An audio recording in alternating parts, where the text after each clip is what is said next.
모든 만물은 그 시작이 있고 또한 끝이 있습니다.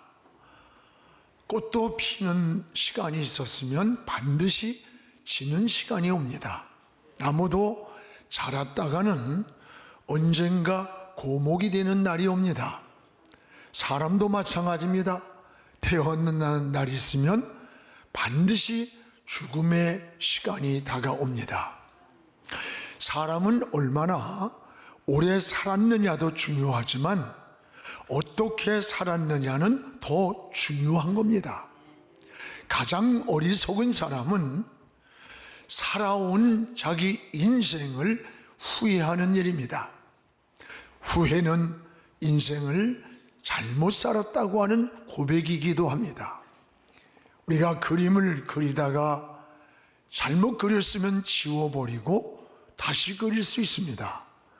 길을 가다가 잘못 갔으면 방향을 바꿀 수 있습니다. 그러나 인생이라고 하는 것은 한 번 지나가면 돌이킬 수도 없는 마치 일방통행과 같은 거예요. 그래서 자신에게 주어진 인생을 후회 없이 사는 게 바로 삶의 지혜입니다. 하나님이 창조하신 우주 만물의 창조의 목적이 있어요. 그리고 사는 법칙이 다 있습니다. 물고기는 물이 근원이라 물에서 살아야 하고, 나무는 흙이 근원이라 흙에다 뿌리를 뻗어야 고목이 됩니다. 그럼 사람은 어떻게 사느냐? 땅을 밟고 있지만 이 생명의 근원이 저 하나님께 있습니다. 그래서 하나님을 바라보고 살아야 하는 거예요. 골로새 3장 1절에 너희는 위의 것을 찾으라. 저 위의 것, 거기는 그리스도께서 우리 하나님 우편에 앉아 계시느니라고 했습니다. 여러분, 성경에 나타난 이 불행의 시작이 생명의 근원이신 하나님을 떠나면서 불행이 시작이 됩니다. 아담이 그러했고, 아버지의 집을 떠난 탕자가 그러했고, 또 요나가 그러했습니다. 이스라엘 백성도 하나님을 떠날 때 인생의 고난과 시련을 만나게 됩니다. 하나님의 품으로 다시 돌아가는 것, 우리 생명의 근원이 하나님의 품이기 때문에 하나님의 품으로 다시 돌아갈 때 거기에 안식이 있고 평안이 있고 보호가 있고 하나님의 인도가 있다는 사실을 알아야 돼요. 여러분, 세상 모든 만물은 그 사는 방법이 다 다릅니다. 짐승은 짐승이 사는 방법이 있고, 사람은 사람이 사는 방법이 있어요.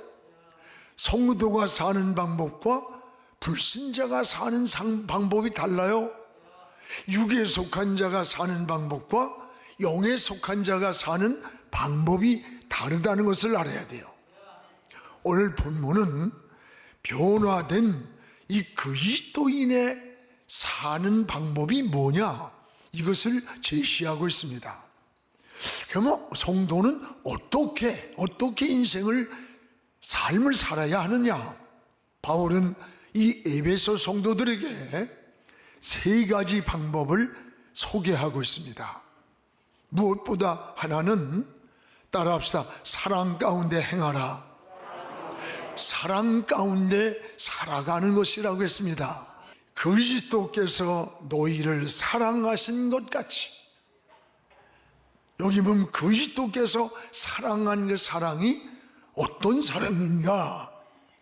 여기 우리를 위해 자신을 버리신 사랑이다라고 했어요. 오늘 2절에 보면 그는 우리를 위하여 자신을 버리사. 여기서 버렸다는 이 말씀은 자신을 제물로 바쳤다라고 하는 뜻입니다. 여러분, 그리스도께서 우리를 살리기 위해 십자가에서 대신 죽어주신 사랑이에요. 그래서 우리를 위해 자신을 버리신 사랑이라는 거예요. 내가 지은 죄 때문에 만약에 사형 온도를 받았다면, 그런데 누군가 나의 죄값을 치르기 위해서 대신 죽어준 사람이 있다면 그 은혜를 평생에 우리가 어떻게 잊을 수 있겠어요? 내가 한 100억의 빚을 지고 감옥에 지금 구속되어 있는데 누군가 나타나서 그 100억을 지불해주고 나를 감옥에서 끄집어내줬다면 그 은혜를 어떻게 갚겠어요? 바로 예수 그리스도가 그런 분이라고 하는 것을 말씀하고 있는 거예요. 그렇습니다. 또 하나는 우리를 위해 그리스도께서 제물로 하나님께 드리셨느니라. 하나님께 주님이 제물로 드려진 사랑이라는 거예요. 죄인인 인간이 하나님께로 나가려면 수없는 짐승이 제물로 죽어야 했습니다. 그것이 구약의 제사예요. 그런데 그리스도께서 제물이 되셔서 하나님께 드렸습니다. 그러므로 그리스도를 통해서만 우리는 하나님께 나가는 길이 열렸습니다.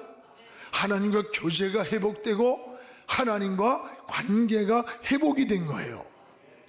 이를 위해 예수 그리스도가 제물이 되셨다고 하는 게 오늘 말씀이에요. 그래서 하나님은 누구냐? 하나님을 한마디로 말씀한다면 하나님은 사랑이라. 그래서 사랑이라. 요한일서 1장 9절에 하나님의 사랑이 이렇게 나타난 바가 되었으니, 하나님이 자기의 독생자를 세상에 보내신 것은 그로 말미암아 우리를 살리려 하심이라. 하나님 사랑이 이렇게 나타난, 이렇게가 어떤 사랑입니까? 자기의 독생자를 세상에 보내셔서 왜 보냈습니까? 우리를 살리기 위해서 보내신, 이것이 하나님의 사랑이라고 했습니다. 그렇습니다. 여러분, 사랑하면 그 사랑이 나타나는 거예요. 얼굴에서 나타나고 마음에서 나타나고 눈빛에서 나타나고 행동에서 나타나요. 여러분이 어떤 메일을 보내고 문자를 보내도 그 문자가 그린 것 같지만 그 문자 속에 감정이 실려 있답니다. 무언가 미움이 있으면 그 문자 속에 무서운 미움이 나타난다는 거예요. 사랑하는 마음이 있으면 그 문자 속에 그 사랑의 감정이 은연중에 나타난다는 거예요. 그렇습니다. 사랑하면 나타나는 거예요. 하나님의 사랑이 이렇게 나타났으니, 이렇게 자기의 독생자를 우리에게 주셨다. 왜? 우리를 살리기 위해서. 그래서 하나님은 사랑이라는 거예요. 이게 하나님의 은혜인 겁니다. 전에 미국에 그 무역센터가 공격을 받고 무너졌어요. 수천 명의 사람들이 다 죽었어요. 혹시라도 산 사람이 있을까봐 구조대원들이 생존자를 찾아 나섰어요. 시체 더미를 헤치고 있는데 거기에 한 여인의 손 하나가 꼭 무엇인가를 움켜쥐고 잘라져 있는 게 하나 있었어요.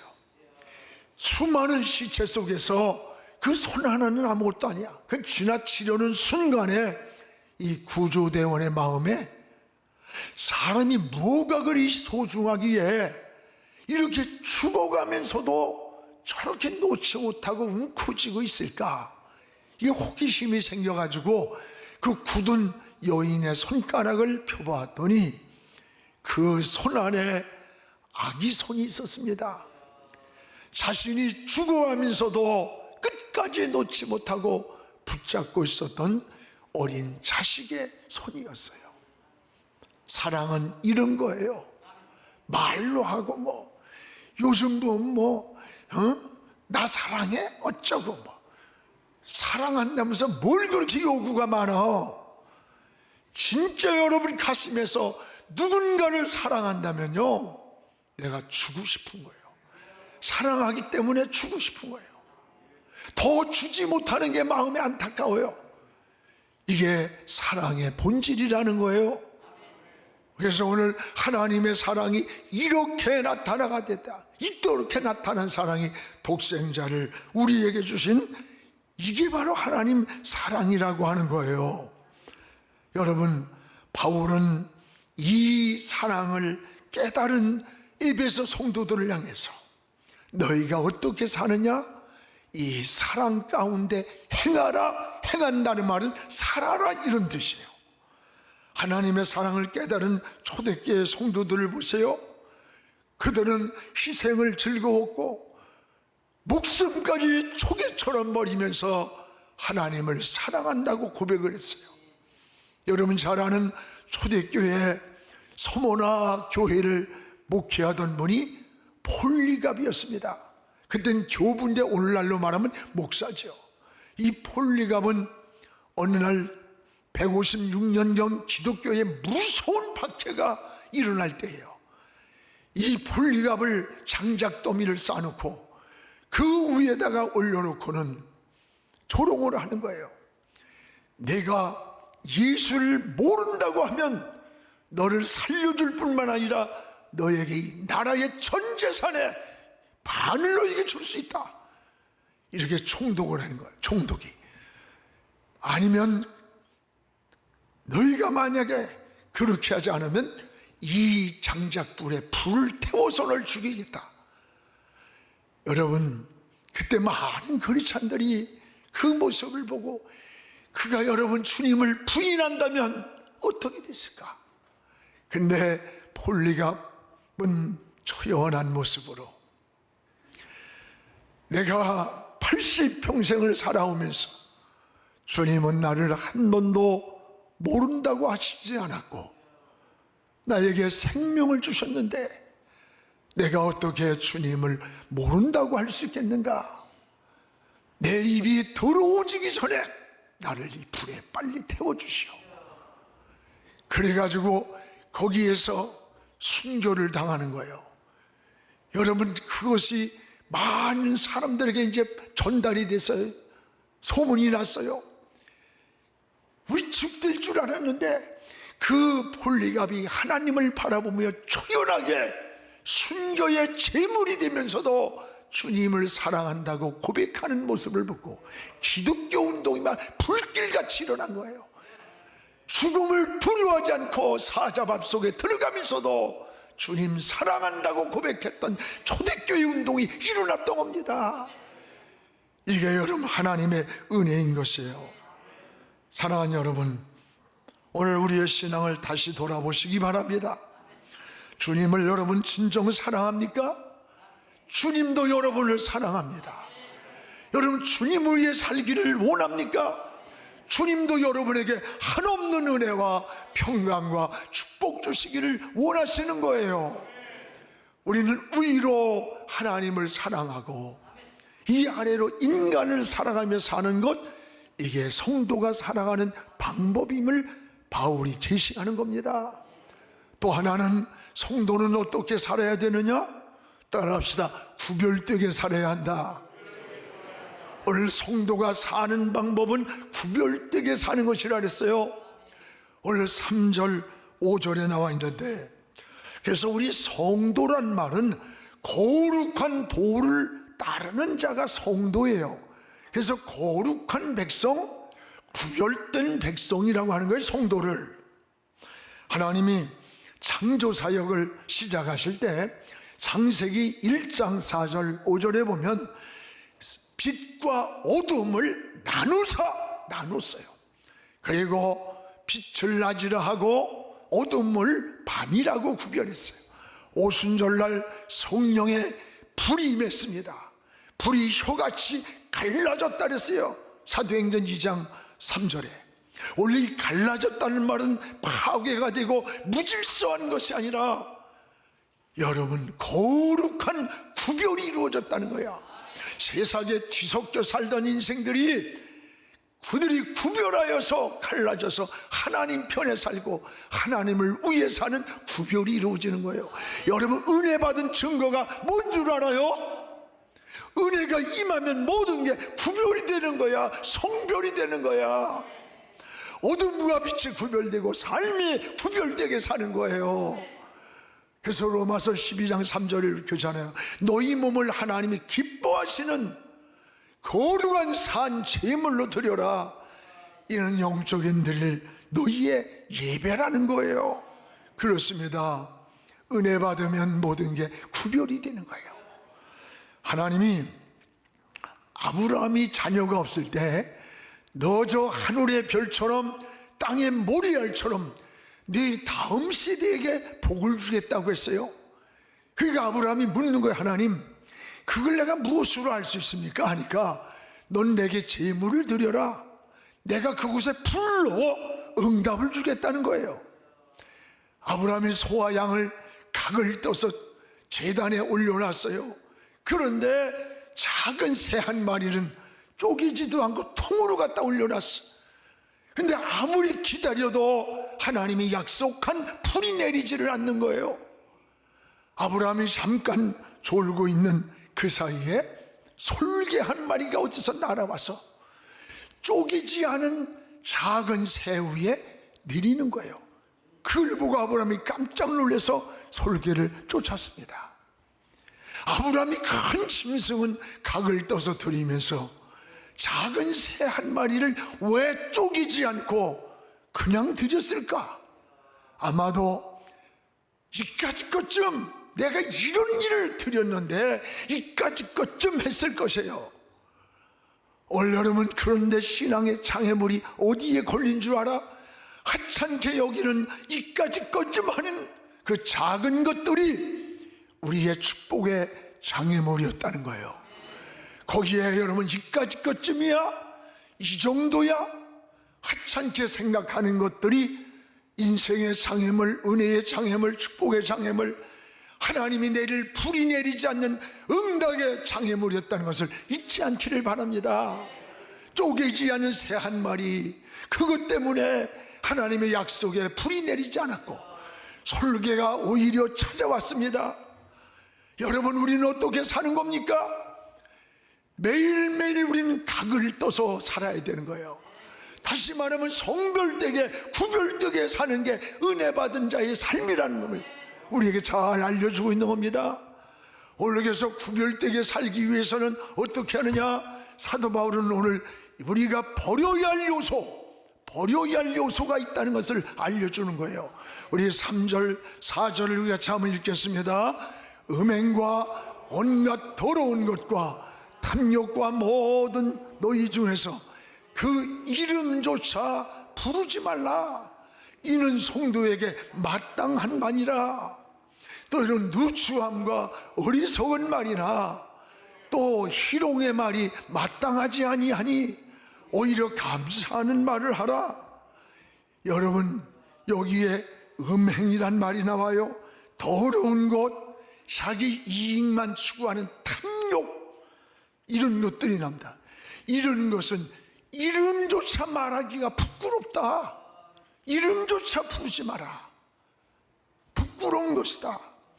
오늘 이 내용은 뭘까? 이것은 바로 우리 육체적 방종이라는 거예요. 이 음행과 여기에 더러운 것, 탐욕이란 말은 육체적 방종이라고. 이런 것들로부터 구별되게 사는 것, 이게 성도가 사는 방법이라는 거예요. 그렇습니다. 여러분, 현대사회가 갈수록 음란한 문화, 음란한 사회, 동성애가 그냥 버젓이 난리치는 이 더럽고 자기 욕망, 자기 욕심만을 따라가는 탐욕에 빠지는 사회로 전락해가고 있다는 거예요. 이게 우연이나 5절에 나와 있는 거예요. 이런 육체적 방종이라는 거야. 이 육체적 방종에 우리가 빠지면 어떤 결과가 나타나느냐? 그리스도와 하나님의 나라에 기업을 얻지 못하리라. 그리스도와 하나님 나라에 주시는 기업의 은혜를, 축복을 누릴 수가 없다고 하는 거예요. 여러분, 그렇습니다. 이런 세상에서 성도는 어떻게 반응하느냐? 이런 세상이 어떻게 반응하느냐가 중요한 거예요. 아니, 세상이 다 이런데 뭐, 세상이 이러니까 나도 어쩔 수 없어, 이렇게 반응하는 게 아니라, 이런 세상이라 할지라도 나는 내 믿음을 지키기, 나는 구별되게 살겠습니다. 세상 풍조가 아무리 나날이 갈려도 나는 믿음을 지키고 살겠습니다. 이런 고백과 신앙으로 반응할 때 하나님 나라의 기업을 우리에게 주겠다는 약속이에요. 이 기업의 은혜요, 기업의 영광, 기업의 평안, 기업의 축복을 우리에게 주신다는 거예요. 여러분, 성도는 사는 방법이 다른 거예요. 구별되게 살기를 기도해야 된다는 거예요. 우리가 구별된 마음, 구별된 생각이 중요한 겁니다. 오늘 우리의 신앙을 돌아보세요. 시간도 구별된 시간을 만들어야 돼.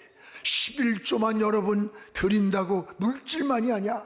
내게 주어진 생명의 10분의 1은 24시간 중에서 기도하고 말씀을 읽고 주님을 섬기는 일에 사용하는 시간의 11조는 더 중요한 거예요. 날도 여러분 주의 날을 구별해야 돼. 주의 날이 있어요. 물질도 하나님의 것이 있다고 했어요. 다 주신 하나님의 은혜를 구별해서 각을 떠서 드려야 돼. 내 것을 드린 줄 생각하니까 자꾸 11조가 늘으면 감사가 아니라 자꾸 줄이는데 근심을 하고 내 걸는 줄 아니에요. 하나님의 거요. 마음껏 드릴 수 있는, 더 많은 것을 드릴 수 있는 하나님께 감사하며 은혜를 구해야 돼. 나는 우리 아이들에게 너희들의 11조가 증가되기를 기도하라. 그래서 마음껏 선교하고 주님의 일하는 데 네가 쓰임받기를 기도하라 그랬어요. 그걸 여러분 가시 발리듯이 고기 발리듯 여러분 이리 빼고 저 그러지 마요. 우리 위해서 여러분 11조가 아마 거부들이 일어나는 그런 은혜가 있기를 주의 이름으로 축복을 합니다. 오늘 이것이 성도가 사는 방법이라고 했습니다. 또 하나는 성도가 사는 방법을 이렇게 말씀합니다. 빛의 자녀들처럼 살아라. 빛의 자녀들처럼. 어둠에서 살던 그 생활을 이제는 청산하고 나오라는 거예요. 오늘 8절을 우리 같이 읽어보겠습니다. 너희가 전에는 어둠이더니 이제는 주 안에서 빛이라. 빛의 자녀들처럼 행하라. 여기에 두 가지가 나옵니다. 전에라는 말과 여기 보면 이제는 이라는 말이 나와요. 전에와 이제가 어떻게 다릅니까? 전에는 예수님 알지 못하고 예수 믿기 전의 삶, 그것을 어둠의 삶이라 그랬어요. 이제는 뭐예요? 예수님을 영접하고 하나님의 자녀가 되어 사는 날부터 우리를 빛의 자녀라는 거예요. 요한일서 1장 7절에 이렇게 말씀합니다. 우리 같이 읽겠습니다. 그가 빛 가운데 계신 것 같이 우리도 빛 가운데 행하면 우리가 서로 사귐이 있고 그 아들 예수의 피가 우리를 모든 죄에서 깨끗하게 하신다. 주님이 빛 가운데 계신 것처럼 우리도 주님과 함께 빛 가운데로 걸어가면 주님과 우리가 사귐이 있고 동행을 하고 교제를 나누고 그 아들 예수의 피가 날마다 우리를 씻어서 우리의 눈이 어두워지지 않고 마음이 어두워지지 않는 참 은혜와 평안을 누리며 주님과 동행하는 자가 된다고 하는 약속인 겁니다. 사랑하는 여러분, 우리가 인생을 살아가면서 주님과 빛 가운데 살 때에 교제가 있는 거예요. 교제. 주님과 사귐이 있고 동행이 있고, 주님과 동행하는 것보다 더 큰 은혜가 어디 있고 평안이 어디 있고 보호가 어디 있고 축복이 어디 있겠어요. 이것이 하나님의 은혜인 것입니다. 또한 빛의 자녀는 이제 빛의 열매를 맺으며 살아야 한다 해서 열매 9절입니다. 우리 같이 읽겠습니다. 빛의 열매는 모든 착함과 의로움과 진실함에 있느니라. 여러분, 열매가 뭐든지 중요하잖아요. 농부가 수고한 목적이 뭐예요? 열매를 거두기 위한 목적이에요. 주님도 열매 없는 무화과 나무를 향해서 저주를 했어요. 올여름 빛의 열매를 세 가지로 말씀하셨습니다. 여기 보면은 착함과 의로움과 진실함이다 그랬어요. 착함이란 뭐냐? 온유한 성품을 여러분 가진 사람의 마음을 착함이라 해요. 마음이 온유한 거예요. 부드러운 거예요. 이게 착함이라고 해요. 또 하나의 열매는 의로움이라고 했어요. 의로움이란 공정하고 악을 버린 정직과 성실한 태도로 살아가는 그 삶의 모습을 의로움이라는 열매로 말했어요. 세 번째는 진실함이라 했습니다. 우리의 말하는 것, 행동이 있어서 허풍을 떨고 거짓말을 하는 이런 허위가 아니라, 외식이 아니라 정직함을 가지고 하나님을 섬기고 세상을 살아가는 것, 이것을 사도 바울은 착함과 의로움과 진실함이 빛의 열매라고 했습니다. 오늘 사랑하는 여러분, 빛 가운데 살아갈 때에 여러분 자신도 모르는 사이에 이런 변화된 열매들이 우리 삶 속에서 맺어지는 거예요. 이루어지는 거예요. 올해도 한 해가 저물어 갑니다. 눈 몇 번 감은 것 같은데 벌써 한 해가 지나가요. 너무 빨라. 오늘 주님께 드릴 열매가 있습니까? 주님 앞에 설 때 한 해의 결산을 보고할 만한 달란트의 이윤을 남겼습니까? 오늘 우리 자신을 돌아보시기를 바랍니다. 이런 열매가 많이 맺혀져야 합니다. 우리가 12월 25일 이제 5년 만에 그동안 멈췄던 우리 잃은 양을 주님께로, 한 영혼을 주님께로 인도하는 축제를 준비했어요. 여기에 콘서트를 하고 그들을 인도해서 저물어가는 한 해의 가족과 함께 많은 영혼들을 주께로 인도해서, 여러분 예수 믿으면서 내가 10년, 20년 믿었습니까? 여러분을 통해서 예수 믿은 사람이, 구원받은 사람이, 천국의 손을 잡고 함께 설 수 있는 사람이 몇 명이나 됩니까? 기억이나 납니까? 나지 않을 수도 있어요.